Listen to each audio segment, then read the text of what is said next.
நான் பெரிய புத்திசாலின்னு மட்டும் என்னைக்கு நினைச்சிடாதீங்க, நாசமா போயிடுவீங்க, காணாம போயிடுவீங்க. எனக்கு இது தெரியும், எனக்கு அது தெரியும் நீங்க நினைச்சிடாதீங்க, உங்களை ஒன்றும் இல்லாம பண்ணிடுவானுங்க.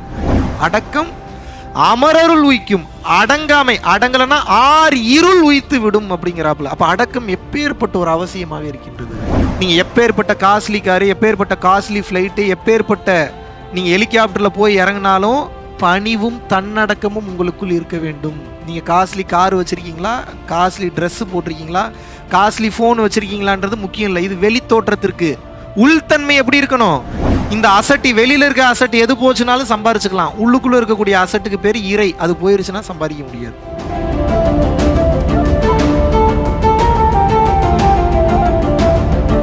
நான் பெரிய புத்திசாலின்னு மட்டும் என்னைக்கு நினைச்சிடாதீங்க, நாசமா போயிடுவீங்க, காணாம போயிடுவீங்க. எனக்கு இது தெரியும், எனக்கு அது தெரியும் நீங்க நினைச்சிடாதீங்க, உங்களை ஒன்றும் இல்லாம பண்ணிடுவானுங்க. அடக்கம் அமரருள் உய்க்கும், அடங்காமை ஆரிருள் உய்த்து விடும். அடக்கம் அமரருள் உய்க்கும் எழுதியிருக்கான் பாருங்க. அடேங்கப்பா. அடக்கம் அமரருள் உய்க்கும், அடங்காமை அடங்கலன்னா ஆர் இருள் உய்த்து விடும் அப்படிங்கிறாப்புல. அப்ப அடக்கம் எப்பேற்பட்ட ஒரு அவசியமாக இருக்கின்றது. தன்னடக்கம் ரொம்ப ரொம்ப ரொம்ப ரொம்ப அவசியம். நீங்க எப்பேற்பட்ட காஸ்ட்லி காரு, எப்பேற்பட்ட காஸ்ட்லி ஃப்ளைட்டு, எப்பேற்பட்ட நீங்க ஹெலிகாப்டர்ல போய் இறங்கினாலும் பணிவும் தன்னடக்கமும் உங்களுக்குள் இருக்க வேண்டும். நீங்க காஸ்ட்லி கார் வச்சிருக்கீங்களா, காஸ்ட்லி ட்ரெஸ் போட்டிருக்கீங்களா, காஸ்ட்லி ஃபோன் வச்சிருக்கீங்களான்றது முக்கியம் இல்லை. இது வெளி தோற்றத்திற்கு. உள்தன்மை எப்படி இருக்கணும்? கைண்டா இருக்கணும். எப்படி இருக்கணும்? கைண்டா இருக்கணும், ஜெனரஸா இருக்கணும், உதவி பண்ணணுன்ற மனநிலையில் இருக்கணும். அதுதான் உங்க அசட். அதை விட்டுறாதீங்கன்ற. இந்த அசட்டி, வெளியில இருக்க அசட் எது போச்சுனாலும் சம்பாரிச்சுக்கலாம். உள்ளுக்குள்ள இருக்கக்கூடிய அசட்டுக்கு பேர் இறை. அது போயிருச்சுன்னா சம்பாதிக்க முடியாது. இறைவன் பார்த்து பார்த்து உங்களுக்குள்ள உட்கார்றாரு. தகுதி வரும்போது உட்கார்றாரு. உட்காரும் போதே கவனமா அவரை இறுக்கமா புடிச்சுக்கணும். இறுக்கமா புடிச்சுக்காம கொஞ்சம் நீங்க லொல்லு பண்றீங்கன்னா அப்புறம் போயிடுவாரு, அப்புறம் வரமாட்டார். உங்க அறிவாளித்தனத்தையோ, உங்க அறிவுத்தனத்தையோ, உங்க தெளிவையோ, உங்களுக்கு எல்லாம் தெரிஞ்ச மாதிரியோ ஏதாவது காட்டுறீங்கன்னா இது ஒரு குருவுக்கு தெரியும்னு நினைக்கிறீங்களா, தெரியாதுன்னு நினைக்கிறீங்களா? நார்மலா அறிவுல பயன்படுத்துறவனுக்கே தெரியும் நீங்க லொல்லு பண்றீங்களா லொல்லு பண்ணலையான்றது. எப்படி ஒரு குருவுக்கு எப்படி தெரியாம இருக்கும்? இன்ச் பை இன்ச்சா எடுத்துருவாங்க. எப்படி எடுப்பாங்க? இன்ச் பை இன்ச்சா எடுத்துருவாங்க. எங்க பாக்குறீங்க, என்ன நினைக்கிறீங்க, உங்களோட பின்னாடி என்ன நடக்குது, முன்னாடி என்ன நடக்குது எல்லாம் தெரியும். இருந்தாலும் 1 நம்பர் திருட்டு பசங்க இஸ் கால்டு குருமார்கள். தெரியாத மாதிரியே நடிப்பாங்க. ஏன்? தெரிஞ்சுட்டா நீங்க அலர்ட் ஆயிருவீங்கல்ல. அப்ப உங்களோட ஒரிஜினல் ஆக்டிவிட்டி வெளியே வராது. இருந்தாலும் ஒரே மாதிரி, இல்லை என்றாலும் ஒரே மாதிரி, பக்குவ நிலையில் நிதானமாக யார் இருக்கின்றீர்களோ அவர்கள்தான் உயர்ந்த கட்ட நிலைகளை அடைய முடியும். இன்னைக்கு இன்னும் 100 பேர் கிளாஸ் அட்டன் பண்றீங்க. 100 பேர் வாலண்டியர்ஸா வச்சு மகாவிஷ்ணு தான் தலைவன், மகாவிஷ்ணு தலைவனுக்கு பின்னாடி 100 பேர் சுத்துங்க. நீங்க தொண்டர்கள் சுத்துறது எனக்கு அவசியம் இல்லை, தேவையும் இல்லை. இந்த 100 பேர்ல வெறும் ஒருத்தர் உண்மையான வாலண்டியர் எனக்கு இருந்தீங்கன்னா போதும். வேலை பார்க்கறதுக்கு லட்சக்கணக்கான பேர் இருக்காங்க. வேலை பார்க்கறதுக்காக மேட்ரு, அது மேட்ரு கிடையாது. வேலை பார்க்கறது ஒரு விஷயமே கிடையாது. எனக்கு எப்பேற்பட்ட ஆட்கள் வேண்டும்? உண்மையை உணர்ந்து, உண்மையை பயணித்து, உண்மையை பிறருக்கு சொல்லி கொடுத்து, சுயநலம் இல்லாது தன்னை அழித்து கொண்டு எவன் இருக்கிறானோ அவன் தான் உண்மையான தன்னார்வ தொண்டன், அவன் தான் உண்மையான வாலண்டியர், அவன் தான் உண்மையான மனுஷன், அவன் தான் உண்மையான பரம்பொருள் யோகி. புரிஞ்சுதா?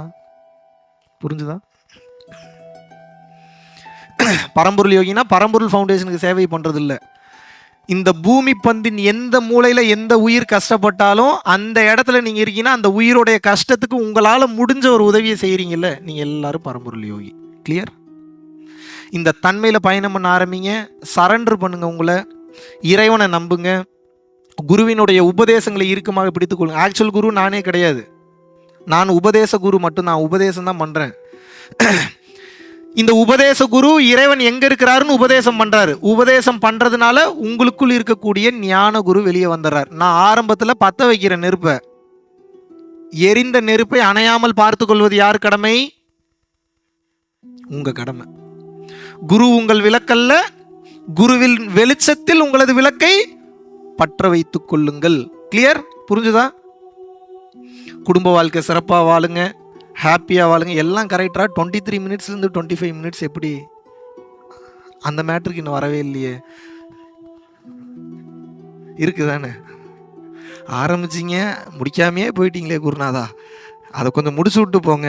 சொல்லி கொடுத்துடலாமா? 1,00,000 வெள்ளி கட்டணும் இந்த ஒரு சீக்ரெட்டுக்கு. எத்தனை வெள்ளி? 1,00,000 வெள்ளிலாம் கம்மி. உங்கள் மொத்த குடும்பத்தையும் நீங்கள் எழுதி வச்சிங்கனாலும் பத்தாது. எவ்வளோ பெரிய சீக்ரெட் தெரியுமா? அது எப்படி நான் அப்படி சொல்லி கொடுக்குறது? உடனே அழுத பிள்ளைக்கு தான் பால். இப்படி உட்காந்துருந்தீங்கன்னா அப்புறம் எல்லாருக்கும் தெரியுதுன்னு எனக்கு தோணுது. சொல்லி கொடுக்கட்டுமா வேணாமா? சிம்பிள், நல்லா புரிஞ்சுக்கோங்க. பூர்வ மத்தியத்தில் கவனத்தை வச்சுக்கிட்டே இன்டர் கோர்ஸ் பண்ணுங்க. விந்து சீக்கிரம் வெளியேறாது, உடனே நடக்காது. ஒரு 6 months ஆகுது ப்ராக்டிஸ் பண்ணுங்க ரெகுலராக. எப்படி?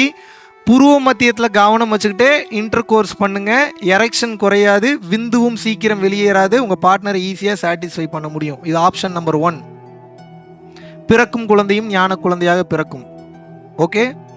ஆப்ஷன் நம்பர் 2 என்னன்னா, ஒரு பெண்ணை சாட்டிஸ்ஃபை பண்ணுறதுக்கு ஆணினுடைய மர்ம உறுப்பு தேவையே இல்லை. இதுக்கப்புறம் நீங்கள் ஆராய்ச்சி பண்ணிக்கங்க எப்படி அப்போ சாட்டிஸ்ஃபை பண்ணுறேன். உங்களுக்கு 2 பெஸ்ட்டு டெக்னிக் சொல்லி கொடுத்துட்டேன். இது 2 உங்களுக்கு போதும் உங்கள் பொண்டாட்டியை சாட்டிஸ்ஃபை பண்ணி தாம்பத்தியத்தில் உச்சகட்ட நிலை கொண்டு போகிறதுக்கு. ரொம்ப வெளிப்படையான சீக்கிரட்டை ரொம்ப வெளிப்படையாக நான் சொல்லி கொடுத்துட்டேன். இதை நீங்கள் ப்ராக்டிஸ் பண்ணீங்க அப்படின்னா நீங்கள் 2 பேரும் தாம்பத்தியத்தில் உச்சகட்ட நிலைக்கு போவீங்க. கிளியர்? மகிழ்ச்சி. இப்போ என்ன பண்ண போகிறோம் அப்படின்னா, நேரடியாக இப்போ தீட்சைக்கு போக போகிறோம். தீட்சைனா என்னன்னு தெரியுமா? தீட்சைனா அப்படின்னா என்னன்னா, ஒரு குரு என்பவர் தான் எந்த யோக முறையை பயன்படுத்தி எந்த பாதையில் பயணம் செய்து உச்சகட்ட நிலையான இறை நிலையை அடைந்தாரோ அதே நிலையை நீங்களும் அடைவதற்காக எந்தவித ஒளிவு மறைவுமின்றி அந்த பாதையை அப்படியே உபதேசம் செய்வதுக்கு பேர் தீட்சை. புரிஞ்சுதா நான் சொன்னது? இதுக்கு பேர் தான் தீட்சை. இப்போ தீட்சைனா என்ன? இறைவனுடைய ஆற்றல், இறைவனுடைய அருள், என் குருநாதர் காஞ்சி விஸ்வநாத சுவாமிகளோட அருள், அருட்பெருஞ்சோதி வள்ளலார் அவர்களோட அருள், ஸ்ரீமத் சிதம்பரம் பெரிய சுவாமிகளுடைய அருள், இன்னும் ஏனைய குருமார்களுடைய அருளோட சேர்த்து நாம் ஏதோ கொஞ்சம் நஞ்சம் பண்ண மெடிடேஷனோட கொஞ்சம் நஞ்சம், ரொம்பலாம் கிடையாது, கொஞ்சோண்டு இருக்கக்கூடிய அந்த மெடிடேஷன் பவரையும் பயன்படுத்தி எனக்குள்ளே இருக்கக்கூடிய அந்த ஃபயரை இப்போ உங்களுக்குள்ளே இருக்கக்கூடிய ஃபயரை தூண்ட போகிறேன். இதுக்கு பேர் தான் தீட்சை.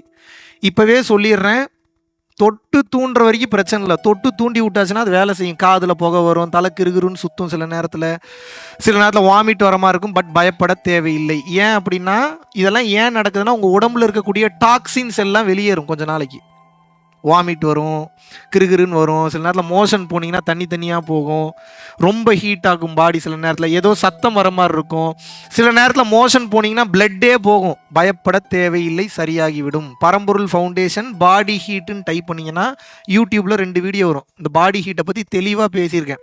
ஒன்றும் இல்லை, இளநீர் சாப்பிட்றது, அடிக்கடி 2 வேளை பச்சை தண்ணியில் குளிக்கிறது, அப்பப்போ விளக்கெண்ணெயை தொப்புள்ளி கால் கட்டை விரலி வச்சுட்டு படுக்கிறது, சாப்பாட்டில் நெய் சேர்த்து சாப்பிட்றது, இதெல்லாம் பண்ண முடியாதா உங்களால்? அவ்வளோ ஈஸி.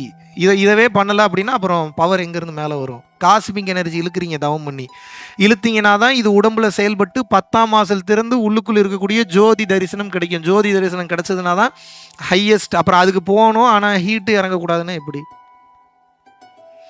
இப்போயே சொல்லிடுறேன், உயிரெலாம் போகாது, உயிரோட தான் இருப்பீங்க. பாருங்கள், எத்தனை இப்போ வாலண்டியர்ஸ் உயிரோட தானே உட்காந்துருக்காங்க. எந்த வெள்ளை ஒயிட் அண்ட் ஒயிட்டை பார்த்தா ஏதாவது பேய் பிசாசு உட்காந்துருக்கிற மாதிரி இருக்கா உங்களுக்கு? கொஞ்சம் செக் பண்ணுங்கள். பெண்கள் பக்கமும் செக் பண்ணுங்கள், ஆண்கள் பக்கமும் செக் பண்ணுங்கள். எல்லாம் உயிருடன் தான் அமர்ந்துருக்கிறாங்க. யாருமே உயிர் இல்லாத உடலாக இல்லை. எஸ்ஆர்னோ? நீங்களும் அப்படி தான் இருப்பீங்க, உயிரோட தான் இருப்பீங்க, செத்தெல்லாம் போக மாட்டீங்க. ஆனால் என்னடா இப்படி இருக்குது, சும்மா இருந்த சங்க ஊதிக்கு எடுத்துட்டேன்ற அளவுக்கு இருக்கும். சரியாயிடும். போக போக போக போக சரியாகிவிடும். பதட்டமாகும், படபடப்பாகும், ஆங்ஸைட்டி வரும், பேனிக் ஆவீங்க. இதெல்லாம் என்னென்னா உங்களோட ஆழ்மன பதிவுகள். இதெல்லாம் என்ன? அடைச்சிருக்கக்கூடிய ஒரு பைப்பில் குச்சி விட்டிங்கன்னா என்ன ஆகும்? அடைப்பு அப்போ தான் கிளியர் ஆகும். முதல்ல குப்பை கூலங்கள்லாம் வெளியே வரும், அப்புறம் தானே தண்ணி வரும். எஸ்ஆர்னோ? அதுபோல் உங்கள் உடம்பில் இருக்கக்கூடிய கழிவுகள், உடல் கழிவுகள், மனக்கழிவுகள், ஆன்ம கழிவுகள், 3 கழிவுகள் இருக்குது. 3 வெளியேறும். முதல்ல அதான் நடக்கும். பயந்துடக்கூடாது. ஃபீவர் வரும், சில நேரத்தில் வாமிட் வர மாதிரி இருக்கும். எதற்கும் பயப்பட தேவையில்லை. 2 மாதம் கண்டினியூவாக பண்ணிங்கன்னா நியூட்ரல் ஆகிடும். பாடி அந்த ஹீட்டுக்கு பழகிடும். கிளியர்? அதுக்கப்புறம் நார்மல் ஆயிடுவீங்க. எதை பற்றியும் கவலைப்பட தேவையில்லை. இந்த 2 வீடியோ மட்டும் பார்த்துடணும். பரம்பொருள் ஃபவுண்டேஷன் பாடி ஹீட்டுன்னு டைப் பண்ணிங்கன்னா யூடியூப்பில் 2 வீடியோ வந்துடும். அதை பார்த்துட்டு தான் பயிற்சியே பண்ணணும். ஒவ்வொரு முறையும் இல்லை, அதை பார்த்து வச்சுக்கோங்க. ஏன்னா ஏறுற ஹீட்டு நியூட்ரல் பண்ண தெரியணும். இவ்வளோதான் மேட்ரு. இது தெரிஞ்சதுன்னா நீங்கள் வேறு எதையும் நீங்கள் ப்ராக்டிஸ் பண்ணணும்னு அவசியமே இல்லை. இதுவே உச்சகட்ட ஞானம். குடும்பத்தில் இருந்து கொண்டே இறைநிலைக்கு தாராளமாக போகலாம். கிளியர்?